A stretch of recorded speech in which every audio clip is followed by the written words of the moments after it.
এইমাত্র বড় সিদ্ধান্ত নবম পে স্কেলের চূড়ান্ত গেজেট অনুমোদন।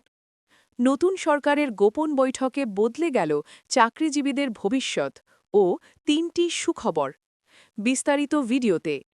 দর্শক, নবম পে স্কেলের সর্বশেষ সকল আপডেট পেতে চ্যানেলটিতে লাইক এবং সাবস্ক্রাইব করুন। দৈনিক সমকাল 17/2/2026। এইমাত্র পাওয়া সর্বশেষ তথ্য অনুযায়ী দেশের রাজনীতিতে ও সরকারি চাকরিজীবীদের জন্য এসেছে এক ঐতিহাসিক অগ্রগতি। নতুন সরকার গঠনের পর নীতি নির্ধারণী পর্যায়ে এক গোপন বৈঠকে মুখোমুখি হন তারেক রহমান এবং অর্থ উপদেষ্টা সালাউদ্দিন। নির্ভরযোগ্য সূত্র জানাচ্ছে, এই বৈঠকেই সর্বসম্মতিক্রমে পাশ হয়েছে বহুল আলোচিত নবম পে স্কেলের চূড়ান্ত গেজেট। দীর্ঘদিনের জটিলতা, আলোচনা ও সংশোধনের পর অবশেষে এই গেজেট অনুমোদনের মাধ্যমে সরকারি কর্মচারীদের বেতন কাঠামোতে স্থায়ী সমাধানের পথে হাঁটল নতুন সরকার। বৈঠকে আলোচনার মূল কেন্দ্রবিন্দু ছিল সরকারি চাকরিজীবীদের জীবনমান উন্নয়ন, মূল্যস্ফীতির সঙ্গে সামঞ্জস্যপূর্ণ বেতন কাঠামো এবং দীর্ঘদিনের বৈষম্য দূর করা। জানা গেছে, নবম পে স্কেলের চূড়ান্ত গেজেটে বেসিক বেতন পুনর্গঠন, গ্রেড ভিত্তিক ব্যবধান কমানো এবং পদোন্নতির সাথে আর্থিক সুবিধা যুক্ত করার বিষয়টি গুরুত্ব পেয়েছে। এতে নিম্ন ও মধ্যম স্তরের কর্মচারীরা সবচেয়ে বেশি উপকৃত হবেন বলে মত দিয়েছেন সংশ্লিষ্ট নীতি নির্ধারকরা।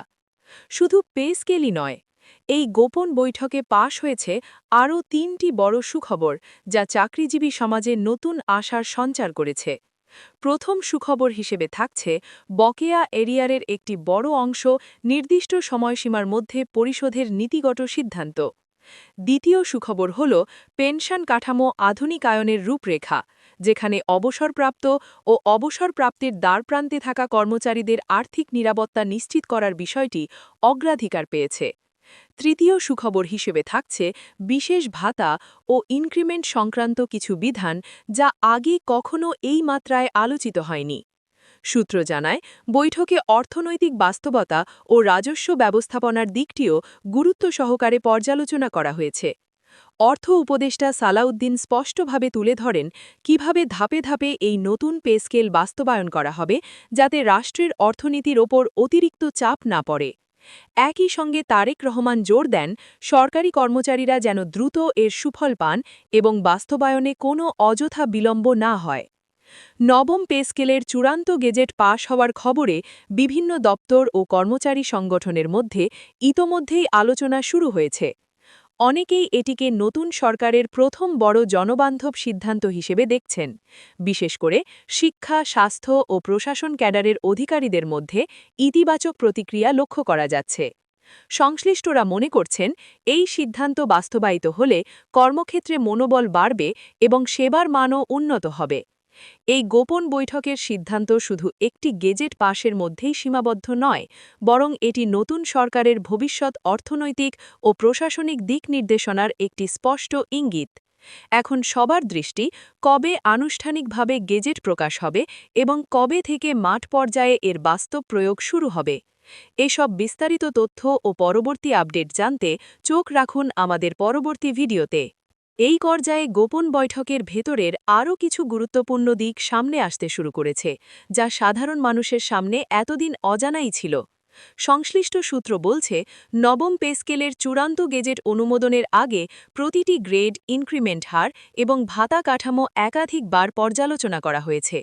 বিশেষ করে মাঠ পর্যায়ের কর্মচারীদের বাস্তব সমস্যা, শহর ও গ্রামের জীবনযাত্রার ব্যয়ের পার্থক্য এবং সাম্প্রতিক সময়ে দ্রব্যমূল্যের ঊর্ধ্বগতির বিষয়টি বৈঠকে বিস্তারিতভাবে আলোচিত হয়েছে। এই কারণে নতুন পে স্কেলে কিছু গ্রেডে অতিরিক্ত সমন্বয় রাখা হয়েছে, যা আগে কোনো পে স্কেলে দেখা যায়নি।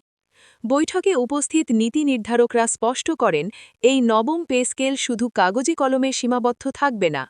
বাস্তবায়ন প্রক্রিয়া সহজ করতে প্রতিটি মন্ত্রণালয় ও দপ্তরের জন্য আলাদা নির্দেশনা তৈরির সিদ্ধান্ত নেওয়া হয়েছে। অর্থ উপদেষ্টা সালাউদ্দিন জানান, নতুন গেজেট প্রকাশের পরপরই একটি কেন্দ্রীয় মনিটরিং সেল গঠন করা হবে, যারা সরাসরি মাঠ পর্যায় থেকে তথ্য নিয়ে বাস্তবায়নের অগ্রগতি পর্যবেক্ষণ করবে। এর ফলে আগের মতো জটিলতা বা দেরির সুযোগ থাকবে না বলে তিনি আশা ব্যক্ত করেন। অন্যদিকে নতুন সরকারের শীর্ষ নেতৃত্বের পক্ষ থেকে জানানো হয়েছে এই পে স্কেলের মাধ্যমে দীর্ঘদিনের বৈষম্য কমানোর চেষ্টা করা হয়েছে। বৈঠকে তারেক রহমান স্পষ্টভাবে বলেন, সরকারি কর্মচারীরা দেশের প্রশাসনিক কাঠামোর মূল চালিকা শক্তি। তাদের ন্যায্য প্রাপ্য নিশ্চিত না হলে রাষ্ট্রের উন্নয়ন টেকসই হয় না। সেই কারণেই নবম পে স্কেলে শুধু বেতন বাড়ানো নয়, বরং মর্যাদা ও নিরাপত্তার বিষয়টিকেও গুরুত্ব দেওয়া হয়েছে। এছাড়াও বৈঠকে আলোচনায় আসে চুক্তিভিত্তিক ও অস্থায়ী কর্মচারীদের ভবিষ্যৎ। জানা গেছে, তাদের জন্য আলাদা একটি নীতিমালা তৈরির প্রাথমিক সিদ্ধান্ত নেওয়া হয়েছে, যাতে তারা ধাপে ধাপে স্থায়ী কাঠামোর আওতায় আসতে পারেন। এই সিদ্ধান্তটি বিশেষ করে স্বাস্থ্য ও শিক্ষা খাতের অস্থায়ী কর্মীদের মধ্যে নতুন আশার সঞ্চার করেছে।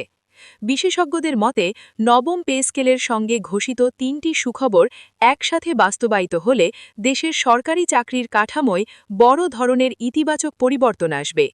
এর ফলে একদিকে যেমন কর্মচারীদের জীবনমান উন্নত হবে, অন্যদিকে প্রশাসনিক দক্ষতা ও স্বচ্ছতাও বাড়বে। অনেক বিশ্লেষক এটিকে নতুন সরকারের প্রথম বড় পরীক্ষাও মনে করছেন, কারণ প্রতিশ্রুতি অনুযায়ী দ্রুত বাস্তবায়নই এখন সবচেয়ে বড় চ্যালেঞ্জ।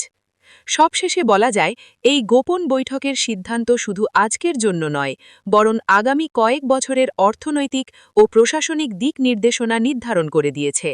নবম পে স্কেলের চূড়ান্ত গেজেট ও ঘোষিত সুখবরগুলো বাস্তবে রূপ নিলে সরকারি চাকরিজীবীদের মধ্যে যে আস্থা তৈরি হবে, তা নতুন সরকারের জন্য একটি শক্ত ভিত্তি হিসেবে কাজ করবে। এখন সবার অপেক্ষা আনুষ্ঠানিক ঘোষণা ও গেজেট প্রকাশের সময়সূচির দিকে, যা যে কোনো মুহূর্তে সামনে আসতে পারে। বিস্তারিত তথ্য ও পরবর্তী আপডেট জানতে আমাদের সাথেই থাকুন।